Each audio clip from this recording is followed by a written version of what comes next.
This is your GPS for conservative values. You're listening to The Good Political Shepherd. Today's article is on homosexuality. Is homosexuality still a sin? What does the Bible say about homosexuality? What did Jesus say when certain religious leaders brought him a woman caught in the act of adultery? After first reminding her self-righteous accusers that they were all sinners too, Jesus then turned his attention to the woman and he said, "Go and sin no more." Jesus told the woman who was caught in the act of adultery to go and sin no more.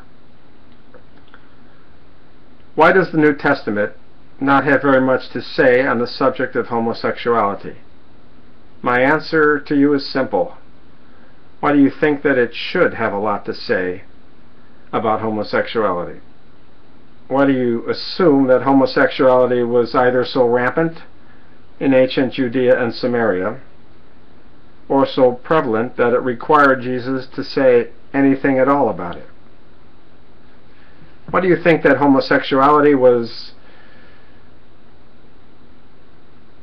such a major problem, or that it posed such a great threat to the inhabitants of Israel in the first century, that Jesus even had to address it?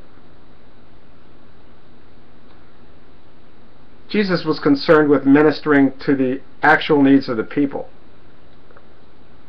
and not with addressing things that really didn't matter or didn't exist. Since homosexuality was a rare sin back in those times, in that part of the world, why would you presume that Jesus would spend a whole lot of time talking about it? The Israelites of the first century still had a pretty good sense of right and wrong, and they knew what shame was too. Unlike many people in America and across the world today, who have no concept of shame or morality, therefore it would have been extremely difficult to even find two homosexuals in ancient Israel, more or less to find two homosexuals engaged in the indecent act of sodomy. Homosexuality was a sin that, while we know it existed, nevertheless it was almost unheard of in Israel in Jesus' day. If it did occur, it occurred in secret and not paraded down the streets of San Francisco or trumpeted from the political mountaintops of Washington, D.C., like it is today.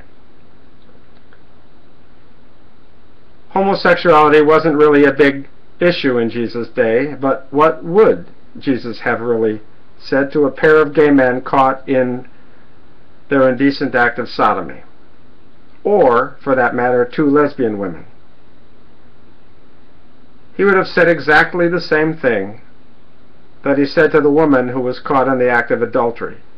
He would have forgiven their sins if they were truly sorry, and he would have told them to go and sin no more. Finally, let's take a good look at what the Apostle Paul had to say about homosexuality in the book of Romans. Since much of the words in the New Testament were actually written by the Apostle Paul as he journeyed through the Greek and Roman world and encountered homosexuality in Greek and Roman culture.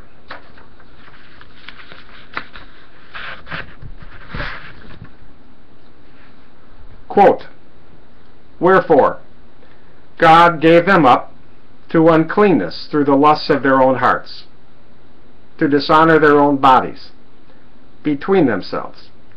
For this cause God gave them up unto vile affections. Even the women did change the natural use of the man into that which is against nature.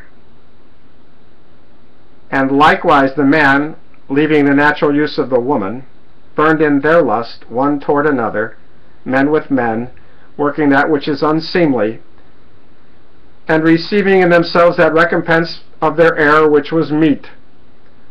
Therefore God gave them over to a reprobate mind to do those things which are not convenient. They which commit such things are worthy of death. Yet they not only continue to do these things, but they have pleasure in others who do them also. That from Romans chapter 1, verses 24 through 32. And that's it for today. Thanks for listening.